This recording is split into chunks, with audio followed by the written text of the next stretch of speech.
우리가 로마서를 살펴볼 생각인데요. 로마서 11장까지 연구를 했는데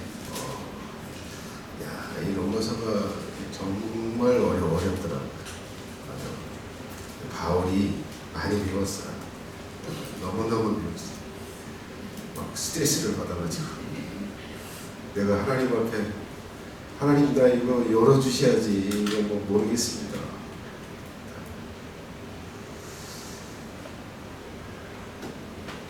근데 이제 어려운 부분들은 다 풀린 것 같아요.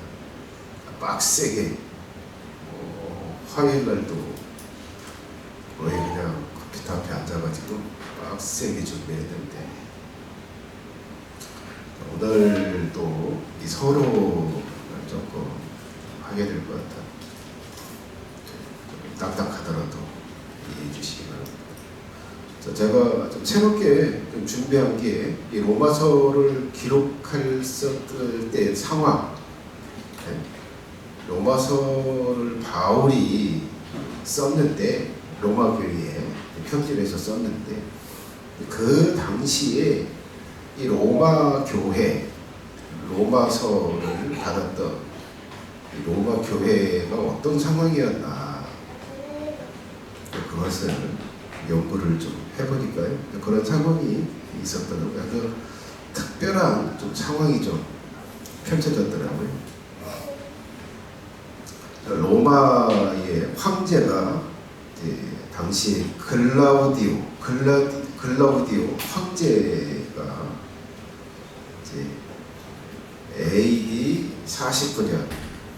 AD 49년에 칙령을 내렸어요. 칙령을 내렸는데 어떤 칙령을 내렸냐면 이 유대인들은 이 로마시에서 다 추방이다. 유대인들 다 나가. 근데 이 로마 교회가 이 유대인들이 세웠던 교회. 유대인들이 이제 세웠던 교회인데 유대인들이 이제 주축이 됐던 거예요. 근데 유대인이 있고 이방인이 있었는데 근데 이제 이 칙령이 딱 내려지면서 반강제적으로 유대인들이 이 로마 교회, 로마 시에서 떠나야 되니까 로마 교회에서도 떠나게 된 거예요. 그래가지고 누구만 남았냐? 이방인들 멤버들만 이 로마 교회에 남게 된 거예요. 반강제로 쫓겨났는데 이때 쫓겨났을 때 브리스길라와 아굴라 부부도 로마 시에서 쫓겨나서 고린도에 오게 됐어요. 고린도라고 하는 도시에 와서 여기서 사도 바울을 만나게 돼요. 그 계기가 추방을 받았기 때문에. 근데 이제 한 5년 정도 있다가 글라우디오 황제가 독사를 당했어요. 독사를 당해서 죽임을 당한 거예요. 그리고 이제 젊은 황제 네로가 AD 54년에 새 황제로 앉게 됐어요. 그러니까 이 유대인들을 로마시에서 추방했던 이 칙령이, 명령이 느슨해졌어요. 안 지켜도 되는 그런 어떤 이제 상황이 벌어진 거예요. 5년 만에 이제 이 경기가 풀린 거예요. 그래가지고 쫓겨났던 유대인들이 다시 로마시로 들어오고 로마 교회에 들어오게 됐어요. 몇 년 만에? 5년 만에. 근데 이제 딱 들어오니까 이미 이방인들, 헬라인들, 유대인이 아닌 교인들이 교회의 중심이 된 거예요. 주축이 된 거예요. 그러면서 이제 유대인들이 한 사람씩 두 사람씩 들어와서 유대인들이 들어오긴 했는데 이 이제 실세, 이 주도권을 잃게 된 거예요. 그러면서 의도치 않게 이 두 개의 파벌이 로마 교회 가운데 생기게 된 거예요. 그 중심축이 이방인과 유대인. 그러면서 갈등이 빚어졌는데, 근데 이제 유대인들은, 야, 이방인들은 율법을 무시해. 예? 교회 안에서 이제 유대인들이 이방인 교인들을 향해서, 야, 이것들이 율법을 무시해. 그렇게 말을 하고, 이제 부정한 고기를 먹고, 또 안식일을 잘 안 지킨다. 이런 이제 비난을 했어요. 그런데 이제 이방인들은 이제 복음 안에서 자유를 누리지 못한다, 저 유대인들은. 예? 그리고 여전히 음식과 날짜에 얽매여서 이 유대인들은 이제 율법주의를 가지고 있다라고 이렇게 이제 비난을 하고, 이런 상황이 이제 벌어진 거예요. 이제 이 갈등이 이제 바울이 알게 되고, 자, 이것을 해결하기 위해서 근본적인 근본적인 복음을 논리적으로 완전하게 전해야 되겠다는 생각을 가지고 로마서를 쓰게 돼요. 그러면서 이 유대인들에게 있어서는 율법의 지나친 부분을 느슨하게 하고, 그리고 이방인 교인들에게는 너무 방종하지 않도록 그런 부분들을 적절하게 균형을 잡기 위해서 오직 믿음의 은혜로 구원받는다, 이 진리의 본질을 전함으로써 이 갈등을 이제 메우고 하나가 되도록 하기 위해서 이 로마서를 썼어요. 이 로마서를 쓰게 되는 이 배경이 이렇다. 그러면서 이 로마서의 주제가 뭐라고 그랬어요? 믿음으로 의를 얻는다. 믿음으로 구원을 얻는다. 율법을 행함으로써 구원을 받는 게 아니다. 그래서 예수님을 불의에서 속량할 그리스도로 믿는 믿음이 의를 얻게 하고 구원을 얻게 하고 은혜로 구원을 얻는다 라고 하는 것이 이 로마서 전체의 주제다 라고 그렇게 말씀을 드렸어요. 자, 그리고 이 핵심 구절, 이 로마서 전체의 핵심 구절은 3장 21절로 22절인데요. 이제는 율법 외에 하나님의 한 의가 나타났으니 곧 예수 그리스도를 믿음으로 말미암아 모든 믿는 자에게 비치는 하나님의 의인이 차별이 없는 의다. 차별. 자, 이 구절이 이 로마서 전체의 핵심 구절이다. 자, 이 로마서의 서술 방식과 해석을 좀 염두하라, 그렇게 좀 말씀을 드렸는데, 제가 이 부분을 좀 이야기했는데 첨부한 게 세 번째 서술 방식 세 번째인데, 자, 이 바울이 이제 어떤 이제 믿음의 의의를 이야기를 할 때, 어떤 특정한 영역들을 이야기를 할 때 이제 문제를 제기해요. 문제를 이제 제기하고,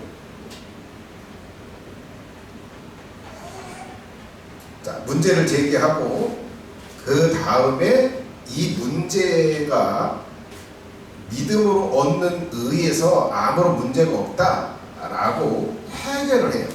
해결을 하고 입증을 해요. 완전한 거다라고 입증을 해요. 그리고 뭐가 들어있냐? 진리, 추가적인 믿음의 의에 대한 특징들을 이야기를 해요. 이런 방식으로 서술을 해요. 그래서 처음에 질문을 통해서 문제를 제기를 해요. 그리고 이 문제가 아니다, 문제가 되지 않는다라고 해결을 하고 입증을 하고 완전하다고 입증하고, 그 다음에 입증을 하면서 믿음의 의에 대한 추가 진리들을 가르치는 방식을 취하고 있어요. 그래서 이 내용들은 어떻게 해요? 거의 중복되지 않아요. 중복되지 않고 계속 로마서 이제 4장, 5장, 6장, 11장까지 쭉 가면서 이게 이제 축적이 돼. 축적이 돼요. 그래서 이걸 가지고 믿음의 의에 대한 완전한 어떤 그 진리의 체계, 구원론에 있어서 체계를 좀 잡을 수 있어요. 그렇게 구성이 돼 있고 서술이 좀 돼 있다. 이걸 좀 연구를 하면서 조금 이제 정리를 좀 하는 내용입니다.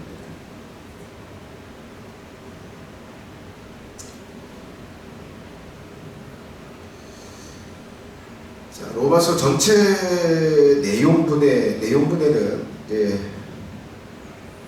여기 보면 크게 이제 11가지로 제가 정리를 좀 했거든요. 이걸 이야기하면 이제 뭐 시간이 너무 가니까 크게 말죠.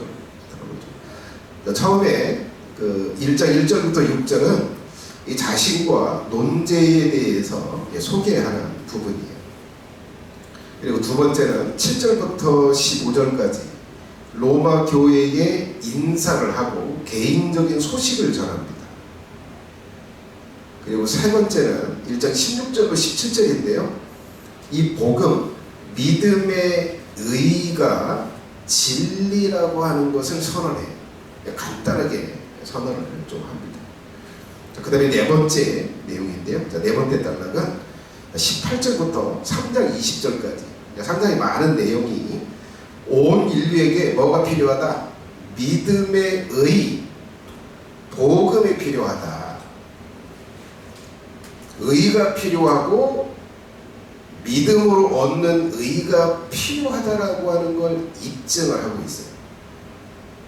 그래서 앞에는 이방인, 헬라인들도 불의한 상태가 있고 믿음의 의가 필요하다.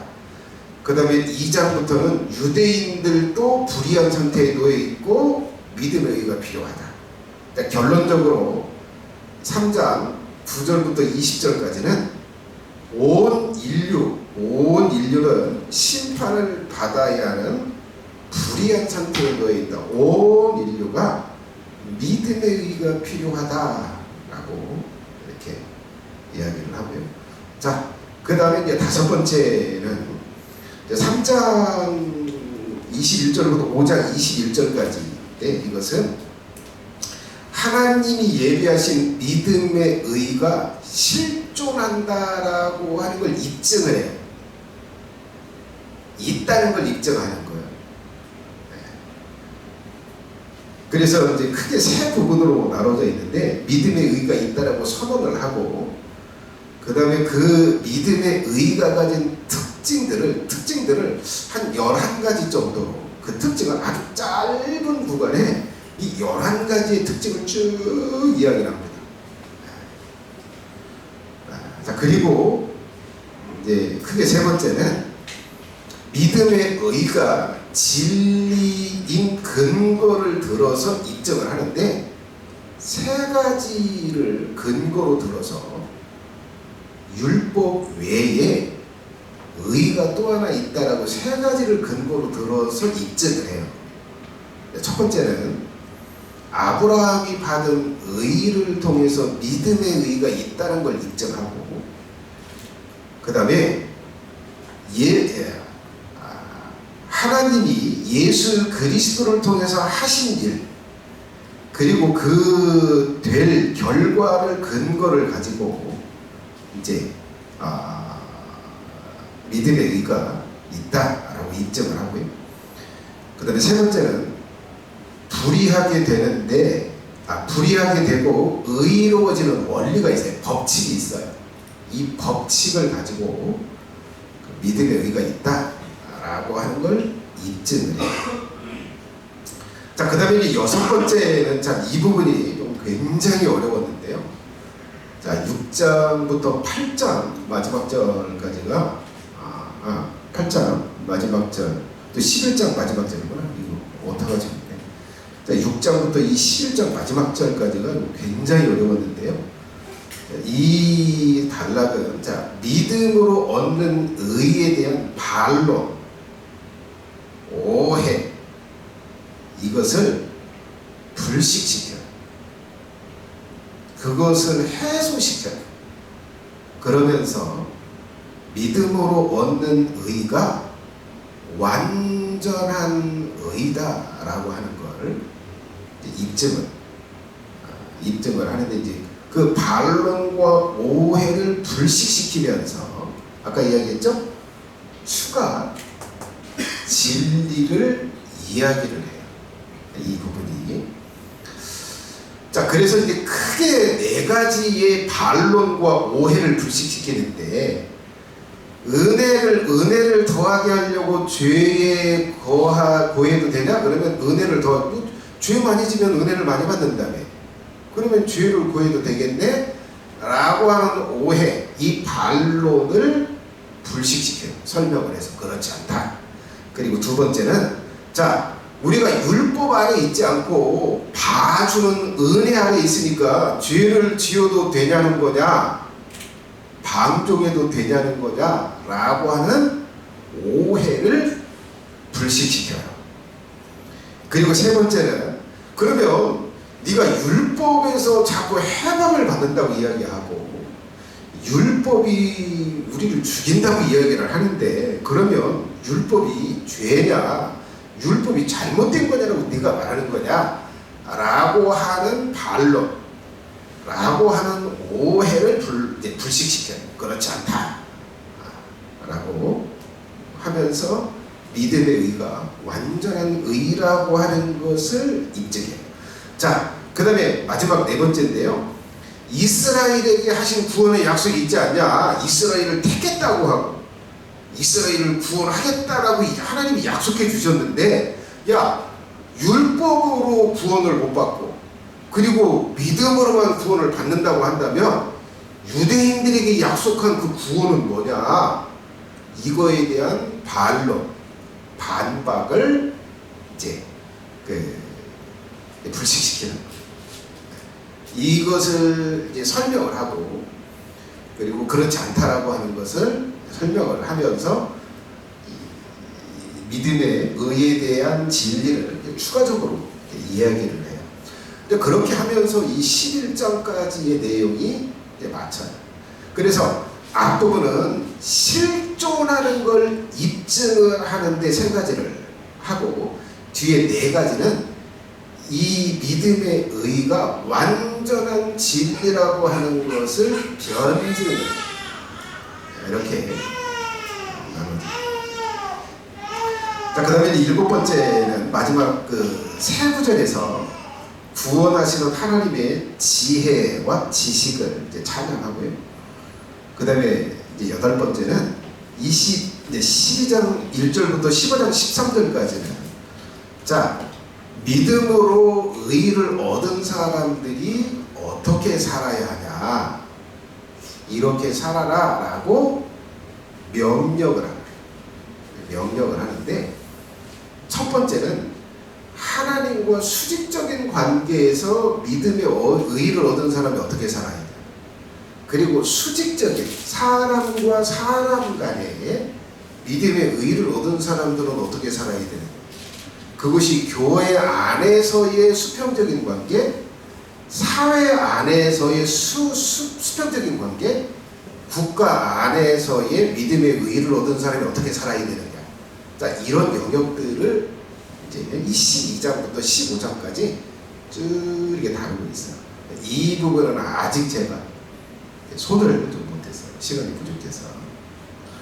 자, 그리고 이제 아홉 번째는 바울의 이제 선교에 대한 이야기를 좀 하고요. 열 번째, 이제 동역자들에 대해서 문안을 좀 해라, 찾아보고 좀 교제를 좀 해라, 자, 이렇게 좀 하고요. 그 다음에 마지막, 최종적으로 하나님께 찬양, 영광을 돌리고 바쳐요. 이게 로마서의 전체적인 이제 흐름. 자, 로마서의 이제 본론인데요. 자, 첫 부분은 자신과 논제에 대해서 이제 소개한다라고 말씀을 드렸어요. 이 부분 좀 넘어가도록 하겠습니다. 그런데 이제 첫 번째, 이 논제의 발제자, 믿음으로 의를 얻는다라고 하는 이것을 주장하고 말하고 있는 사도 바울의 정체.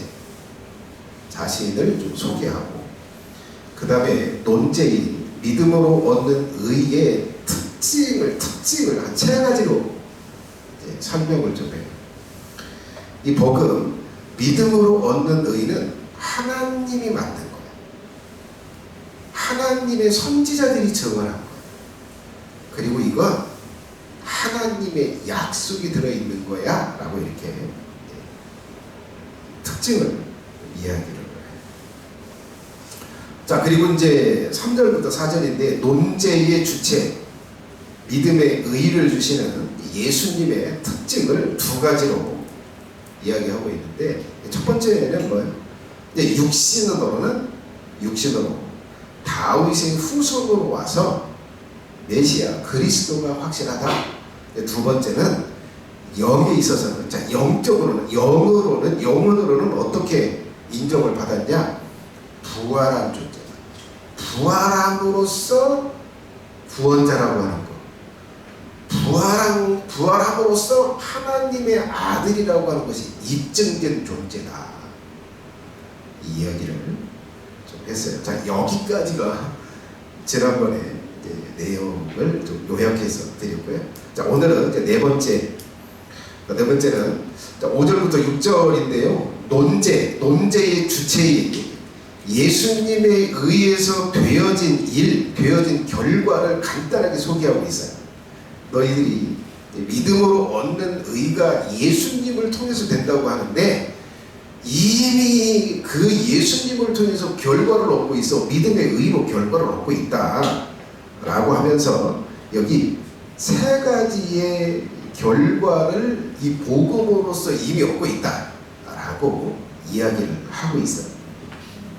자, 첫 번째, 자, 한번 읽어볼까요? 5절 6절인데요. 그로 말미암아 우리가 은혜와 사도의 직분을 받아 그의 이름을 위하여 모든 이방인 중에서 믿어 순종하게 하라니, 너희도 그들 중에서 예수 그리스도의 것으로 부르심을 받은 자니라. 자, 이게 복음, 믿음으로 얻는 의를 주신 예수님에 의해서 되어진 일을 이야기하고 있는 거예요. 자, 3가지. 첫 번째, 무슨 결과를 얻었냐? 이미 복음의 주체인 예수님에 의해서 이미 우리가 은혜를 받고 있다. 은혜를 받았다. 이미 받았다. 이 복음으로, 믿음의 의로 이야기를 하고 있습니다. 자, 이렇게 말하죠. 그런 말미암아 우리가 은혜를 받았다. 이렇게 말하고 있는데, 자, 여기 은혜를 이미 받았다고 이야기하는데, 자, 여러분, 이 은혜라고 하는 단어의 뜻이 뭔지 아세요? 은혜가 뭘까? 이 단어는 교회에서 굉장히 많이 쓰죠. 오늘 은혜 받으셨어요? 아우, 은혜 받았어요. 설교 감동받으면 은혜 받았다고. 이 은혜의 뜻이 뭘까요? 이 은혜의 뜻은 받을 자격이 없는데 호의로서 좋은 걸 주는 걸 말해요. 자격이 없는데 주어진 것, 받을 자격이 없는데 한 게 없는 게 받은 것, 이걸 은혜라고 표현해요. 자, 그러면 이미 예수 그리스도를 통해서 우리가 은혜를 이미 받았다. 그럼으로써 이 믿음으로 얻는 의가 진리다. 이렇게 말하고 있는데, 자, 여러분, 예수 그리스도를 통해서, 믿음의 의를 통해서 무슨 은혜들을 받았는지 아세요? 은혜를 이미 받았다고 하는 거예요. 여기다 좀 적어봤어요. 첫 번째가 뭐예요? 죄의 용서의 은혜를.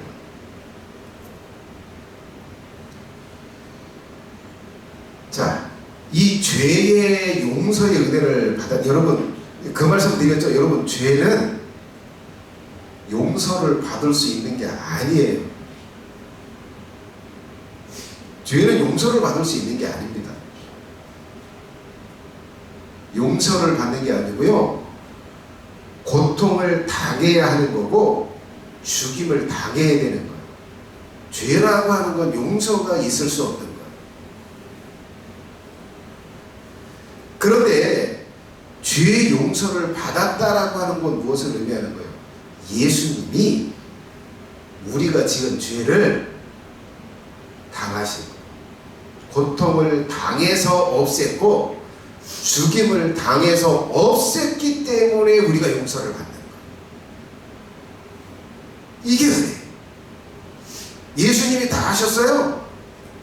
예수님이 그걸 당하시고 죽으셨어요. 그리고 용서는 우리가 받았어요. 그 죄에서 놓이게 됐어요. 이게 은혜예요. 이걸 이미 로마 교회 성도들은 이것을 뭐하고 있어요? 이미 알고 있었어요. 이걸 누리고 있었어요. 자, 그리고 두 번째, 예수 그리스도 이 믿음의 의로 무엇을 은혜를 얻었냐? 두 번째는 하나님이 우리의 몸을 성전을 삼아서 거해 주시는 은혜를 입었어요.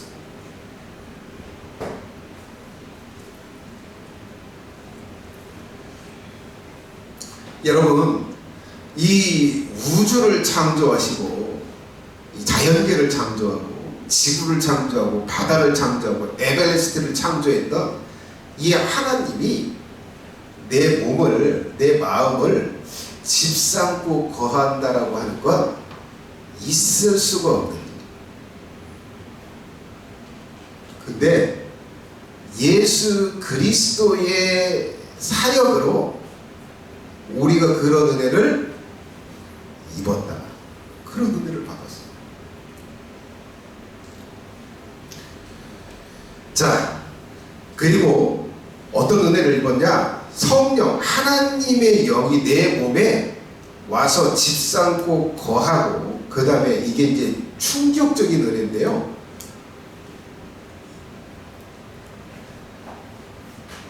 무슨 은혜냐? 자, 우리의 몸에 우리가 예수님을 영접하잖아요. 예수님 내 안에 들어오세요 라고 이렇게 기도를 하잖아요. 그러면 하나님의 성령이 우리 몸에 들어와요. 우리 몸에 들어와요. 우리 몸에 들어와서 여기 이렇게 있는 게 아니에요. 그럼 어떻게 있을까? 여기 들어와 있는데, 자, 내 영이 있고 이게 혼이 있고, 그 다음에 자, 육체가 이렇게 있는데 하나님의 성령이 이렇게 들어와서 이 한쪽 구석에 이렇게 있지 않아요. 뭐 어떻게 있을까요? 여러분, 들어와서 우리의 영과 하나가 돼요.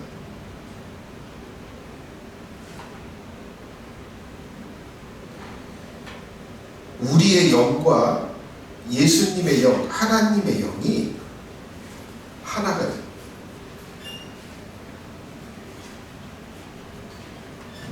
이건 신비예요.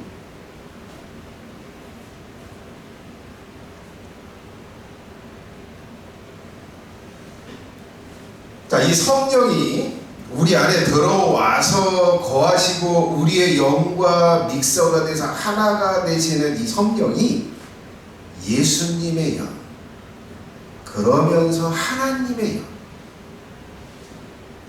그러면서 성령과 하나 되면서 예수님의 영과 우리가 하나가 되고, 그리고 하나님의 영과 우리가 하나가 되는 이 신비, 이 은혜가 주어지는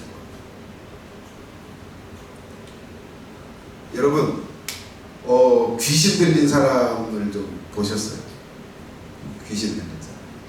자, 이거 뭐 예를 그렇게 좀 들 수 있을 것 같아요. 자, 술을 이렇게, 야, 너 한 잔 받아라. 아이고, 나도 한 잔 줘라. 이렇게 받아서 먹었어요. 근데 이제 앞에 있는 사람이 그 얘기를 하고, 야, 너 술 취했대? 벌써 취했어? 그 앞에 사람이 뭐라고 그래요? 나 안 취했어.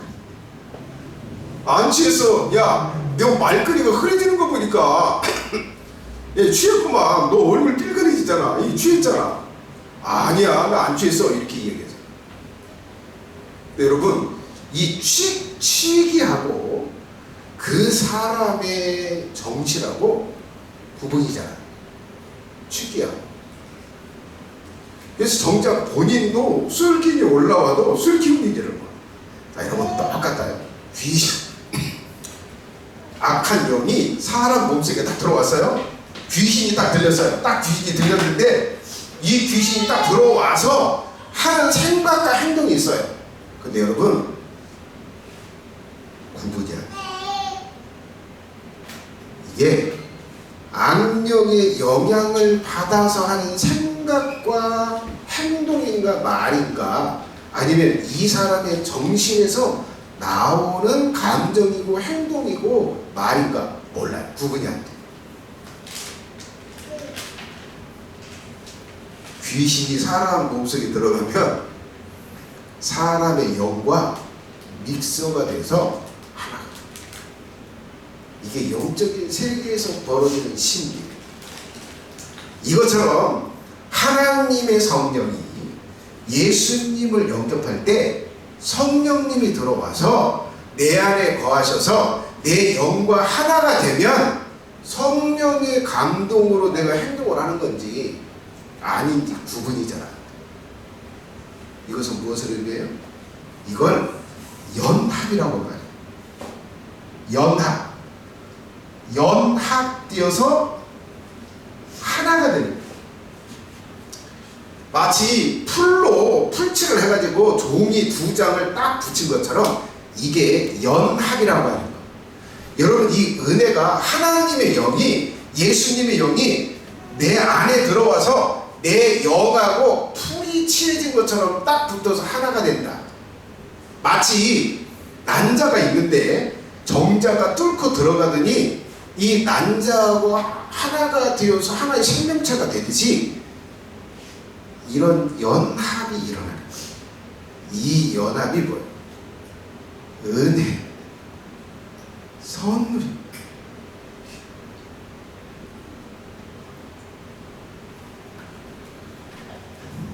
여러분, 예수님을 진실하게 믿고 나를 예수님께 드릴 때 성령이 들어오셔서 이렇게 하나가 되는 신비한 역사, 이 은혜가 이루어져요.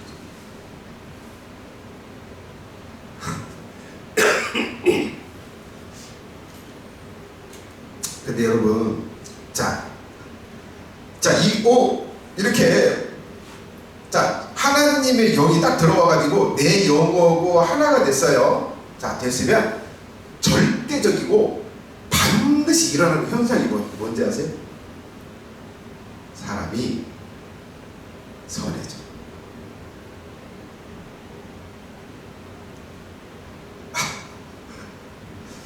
선해져. 절대 선해져. 그가 상황이 안 좋아져서 죄는 지을 수 있어요. 이 감정적으로 유전자가 감정이 폭발적으로 일어난 상태로 태어났든, 아니면 뇌가 망가져가지고 이 전두엽이 깨져가지고 이 감정이나 이 생각이 컨트롤이 안 된다는 그런 상황이 된다 할지라도, 그렇게 하고 있더라도 제정신이 들면 어떻게 되는지 아세요? 야, 내가 그때는 미쳤나봐. 내가 왜 그 생각을 하고 그 행동을 했는지 모르겠어. 반드시. 근데 성령이 없잖아요. 그렇게 하고 나도 당당. 야, 그때는 내가 제대로 한 거야. 그렇게도 안 하고 어떻게 살아? 걔가 그렇게 했기 때문에 내가 그런 거야. 그렇게 하고도 그것을 슬퍼할지는, 이건 뭐가 없다는 증거. 뭐가 없다는 증거. 성령. 절대 그 안에 성령이 들어가셔서 성령이 그 사람을 만들지 않았고, 그 안에서 성령께서 역사하지 않는다는 그 결정적 증거. 자, 그 은혜가 있다. 자, 그 다음에 이제 무슨 은혜가 있냐? 새 언약을 맺게 되는 은혜가 있어요. 새 계약을 맺어요. 여러분, 이제 그렇잖아요. 제가 처음에 월세를 살 때 월세 계약서를 썼어요. 내 돈을 좀 벌었어요. 그래가지고 그 다음에 계약서를 썼는데 무슨 계약서를 썼을까요? 전세 계약서를 썼어요. 월세 계약이 좋아요? 전세 계약이 좋아요? 전세 계약이 좋아요. 자, 2천만 원짜리 전세 계약을 쓰는 게 좋아요? 4천만 원짜리 전세 계약을 쓰는 게 좋아요? 4천만 원 쓰는 게 그게 좋아요. 근데 이 계약도 마찬가지예요. 여러분, 인간이 하나님과 새로운 계약을 쓴다라고 하는 이 자체가 엄청난 은혜인데, 절대 인간은 스스로 새 계약을 맺을 수 없어요. 옛 계약에서 죄를 해결할 수 없기 때문에 하나님과 새로운 계약을 맺을 수 없어요. 이 새 계약은 무슨 계약이요? 하나님의 나라, 저 영적인 영원한 나라를 주겠다라고 하는 약속이요, 계약이요. 그건 절대 쓸 수 없어요. 그 쓰는 건 뭐예요? 쓰게 해주는 건 뭐예요? 예수 그리스도를 통해서 주시는 선물이에요. 그래서 은혜예요. 이 은혜가 주어져요. 이게 복음이 주어지는 은혜예요. 여러분, 이 은혜는 전세 계약서 5억짜리 쓰는 거하고는 상상할 수 없을 정도로 엄청난 가치가 있고 복된 계약서예요. 이 세상의 어떤 계약보다, 나라를 준다는 계약보다 하나님과 예수님을 통해서 맺게 해주시는 이 계약은 비교할 수가 없는, 그 영원한 하나님의 나라를 주겠다는 계약이니까. 근데 이 계약을 그냥 써주겠다, 그냥 계약을 맺잖아요. 이건 자, 그렇게 계약서를 쓰고 죽으면 그 나라에 들어가게 해줘요. 입성을 하게 돼요. 이게 은혜. 이건 우리가 노력을 해서 일해서 절대 얻는 게 아니에요. 선물이야. 자격이 없는데, 얻을 수 없는데 주는 거예요. 그 나라에 들어가게 해줘요. 자, 그 다음에 마지막 은혜가 뭘까? 맨 마지막 한번 읽어볼까요? 하나님과, 자, 시작. 하나님과 사귀고 복된 교제를 누리는. 여러분, 하나님과 사귄다. 여러분, 사모님하고 저하고 사귀었는데 이제 기차 안에서 만났는데 너무 예쁜 거예요. 그래가지고 사귀자고 그랬죠. 이 불쌍히 여겨줘서 나를 만나주시더라고요. 그래서 이제 사귀게 됐는데, 근데 이제 사모님을 만나기로 했어요. 뭐 다음 주 몇째 날 몇 시에 만나자 했는데, 야, 그렇게 약속을 하고 나니까 내가 밥맛이 없더라고요. 얼마나 좋은지.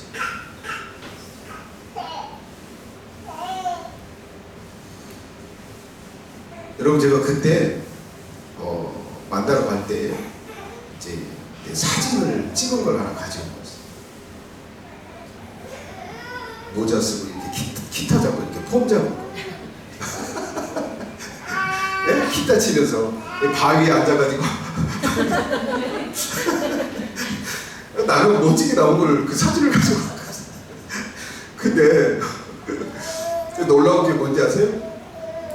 첫날 이제 만나서 데이트하기로 한 거예요. 근데 놀라운 게 사모님도 사진 찍은 걸 하나 가지고 온.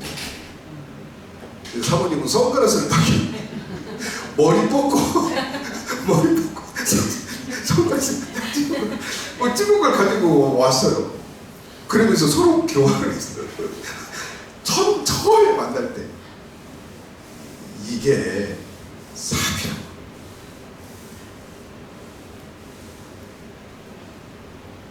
당신 뭐가 맛있어? 우리 여기 가서 이거 맛있는 거 먹을까? 어우, 좋다. 당신 이거 좋아해? 그러면 선물을 준비해서 선물을 갖다 줘. 근데 그걸 받으면 너무 기뻐요. 너무 기뻐하니까 또 나한테 잘해주고 싶은 거. 뭐 혜성이가 그러잖아요. 지금 뭐 결혼해가지고 이제 진주하고 살게 됐는데 처음에 만날 때보다 지금의 삶과 지금의 나누는 것이 너무 좋다 이렇게 얘기했잖아요. 저도 처음에 연애할 때보다 지금 내년이면 제가 60이요? 60인데 지금이 훨씬 더 좋아요. 이 주고받는 게 선한 걸 주고받는 신뢰가 쌓여요. 근데 여러분 이게 하나님과 내가 이런 사귐을 갖는다. 이건 있을 수 없는 게. 여러분 우리가 이 구약을 보면 그러잖아요. 구약을 보면 하나님께서 신의 산에 임했어요. 야, 내가 네 민족을 이스라엘 민족하고 내가 계약을 맺고 내 백성 삼해줄게. 자 이렇게 하고 하나님께서 신의 산에 임했어요. 자 신의 산에 이렇게 임했어. 자 불과 막 천둥과 뭐 어둠과 이걸로 하나님이 하늘에서 내리고 여기 임하셨어요. 딱 임하셨는데 하나님이 그러시는 거예요. 야 모세한테 임하라는 거예요. 야 잘 들어 모세, 아무도 이 산 밑에 아무도 오지도 못하게 경계를 정하래. 선을 정하래. 이 이후에 누구도 오지 못하게 애들 뛰논다고 하면서 여기 오지 못하게 해. 니들 짐승들 많지, 소, 양, 나귀, 낙타 이것들 많지, 절대 이 안에 들어오지 못하게 해. 오면 죽는다. 자 사람이 만약에 여기 들어왔다 그러면 들어왔다는 걸 네가 발견해서 잡아서 끌어다가 죽이지 마라. 활을 쏴서 죽이거나 돌로 때려서 죽여야 돼. 여러분 이것이 무엇을 의미하는지 아세요? 우리는 하나님 앞에 나갈 수 없고 나가서 하나님이 딱 보는 순간 분노가 일어나서 달라들어서 죽인다는 거예요. 이게 인간. 마치 왼수도 이런 왼수가 딱 보는 순간 이 분노를 주체하지 못해서 뭘 들어서 갖다 때려치는 거야. 때려 부시는 거야. 때려 죽이는 거야. 이게 하나님과 인간의 사이에 그 상황이에요. 근데 지금 은혜가 뭐야? 하나님과 내가 사귄다는 거야. 하나님과 내가 사랑의 감정을 나눈다는 거야. 이건 있을 수 없는 얘기. 이건 있을 수 없는 이야기예요. 근데 뭐요? 이 은혜를 주거든.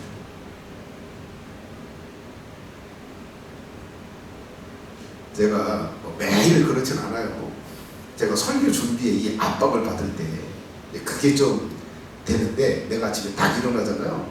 딱 아침에 일어나면 먼저 딱 드는 생각이 하나님 도와주세요. 하나님, 내가 하나님을 의지합니다. 내가 하나님의 이름을 먼저 딱 일어나서 정신 차리면 하나님의 이름, 그리고 하나님께 오늘의 삶을 도와달라고 해요. 어디서요? 침대에서.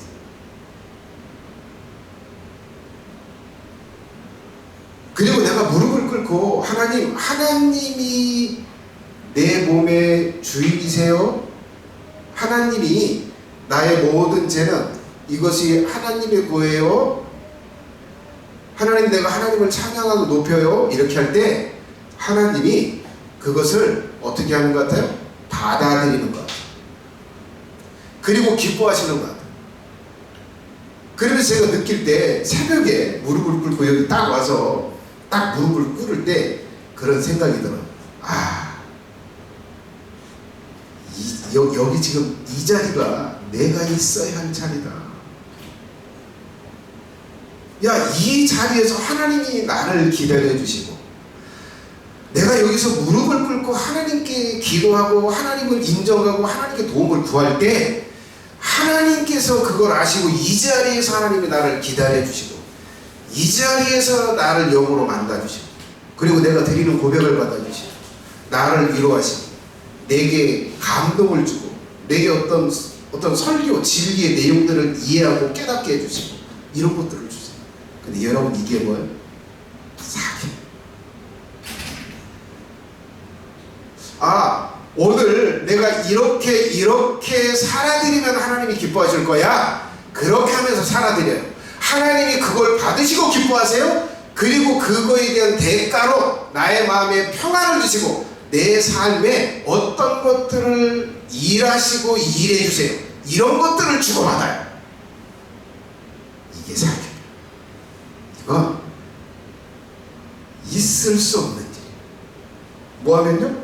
보면 때려 죽일 그런 존재가 감정을 나누고 사랑을 나누고 선물을 나누는 이런 관계, 이런 교제를 한다는 건 그냥 은혜예요.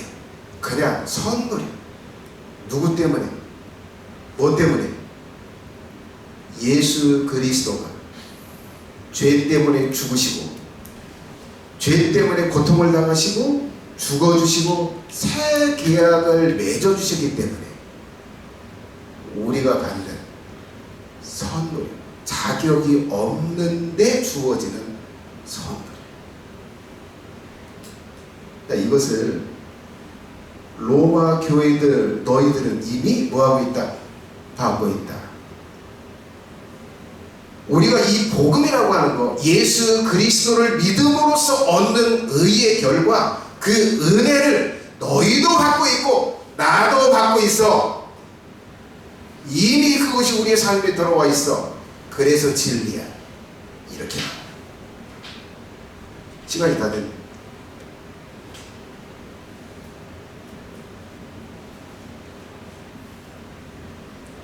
그래도 간단하게 좀 더 하겠습니다. 자, 두 번째 결과를 이야기하는데요. 두 번째는 복음의 주체인 예수님에 의해서 이미 우리가 사도의 직분을 받아서 사역하고 있다는 것. 이 복음의 사역자가 이미 되었다는 거예요. 예수님을 믿음으로 의의를 얻는다라고 하는 이것을 전파하는 사역.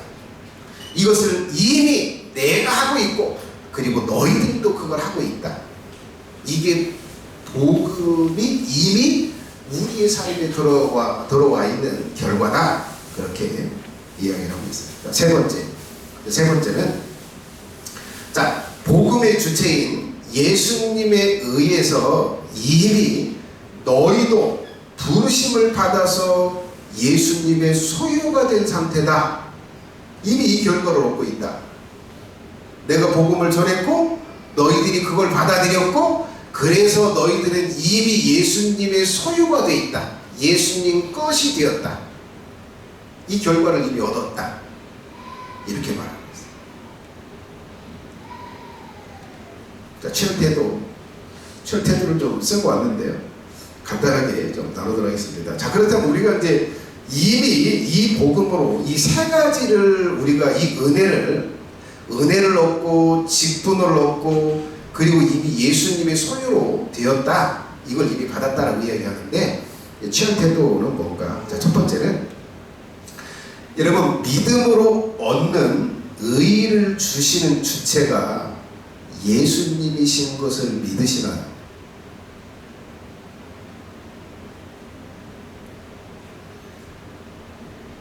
행위가 아니라 율법을 행함으로써 의를 얻는 게 아니라 예수님을 믿는다는 것만으로 의를 얻고 구원을 얻는다고 하는데 그 주체, 그걸 주시는 분이 예수님이라고 하는 걸 여러분들 믿으세요? 믿어라. 두 번째. 자, 그 예수님으로 인해서 우리가 하나님이 주시는 은혜에 들어가 있는가? 지금 제가 말씀드린 몇 가지 은혜를 말씀드렸잖아요. 저건 우리가 자격이 없는데 받는 건데, 자, 이미 그 은혜 속에 우리가 들어갔는가? 우리가 그런 은혜를 받았는가? 라고 하는 거예요. 여러분들 그런 은혜를 받으셨나요?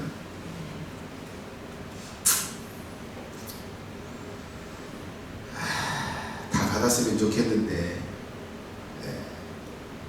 근데 여전히 뭐 할 수 있어요?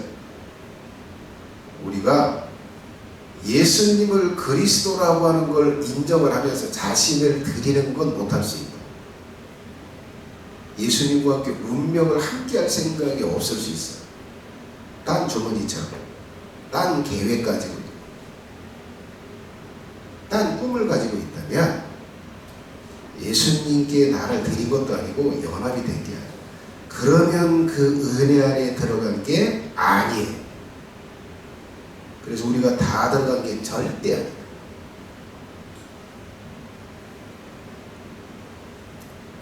예수님을 그리스도로 믿고 나를 들여서 예수님과 운명을 함께 하려고 해야 합니다.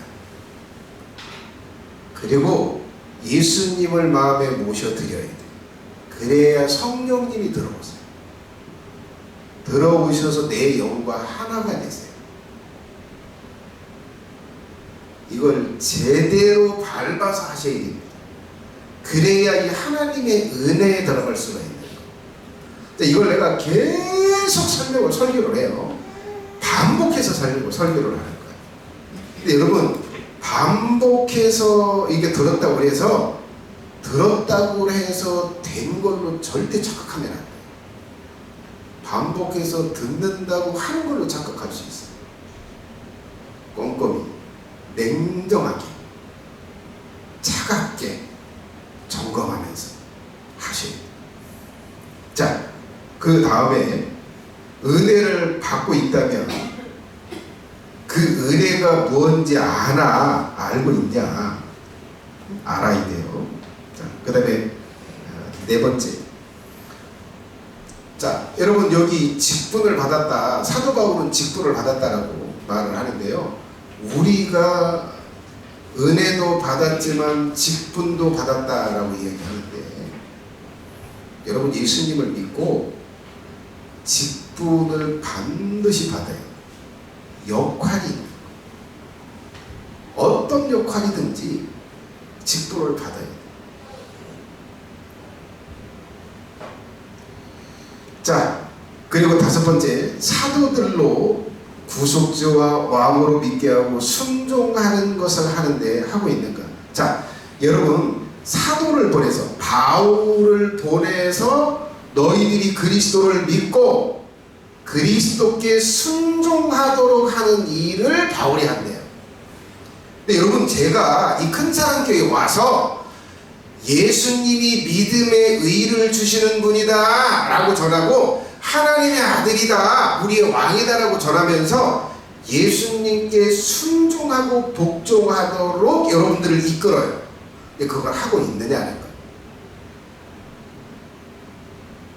그걸 하고 있어야 됩니다.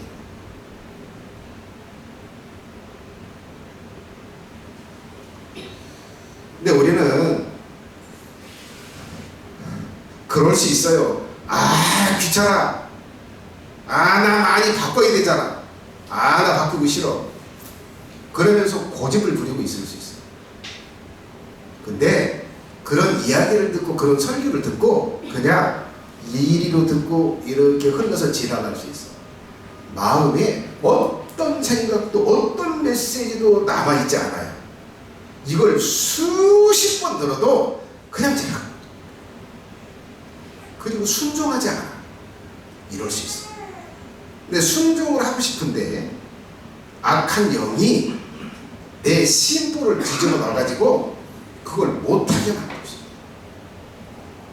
여러분, 결국은 그런 거야. 이 사도 바울이 말하는 것처럼 내가 직분을 받아서 너희들로 하여금 그를 그리스도로 믿고 그에게 순종케 하는 일을 한다고 하는데, 제가 딱 그 일을 하고 있어요. 여러분들이 그걸 하고 있냐? 예수님께 순종하고 복종하는 일을 하고 계신가? 그래야 한다. 안 되면 통곡을 해야 돼. 안 되면 슬퍼해야 돼. 안 되는데 평안해서는 안 돼. 절대. 마지막 여섯 번째, 그리스도 예수님의 소유가 됐냐는 거. 내 인생은 내 거야. 내 시간은 내 거야. 내 정력은 내 거야. 내 돈은 내 거지. 왜 그걸 예수님께 드리고 하나님께 드려? 이건 이 마지막이면 자기가 예수님께 소유가 됐다라고 하는 걸 인정하지 않아요. 여러분, 저는 제가 그렇게 말씀드렸잖아요. 새벽에 기도를 할 때는 반드시 하는 기도가, 하나님, 내 머리는 하나님 거고, 내 몸도 하나님 거고, 내 부실한 무릎도 하나님 거고, 내 인생 통째로 다 하나님 거예요. 그리고 내 와이프인 사모님도 하나님 겁니다. 이 근사한 교회에 교인들이 있는데 이 모든 교인들이 예수님의 겁니다. 이 교회가 예수님 거예요. 예수님이 주인이십니다. 이 고백을 드려. 이걸 확인하고 이걸 고백하고 하루를 살아.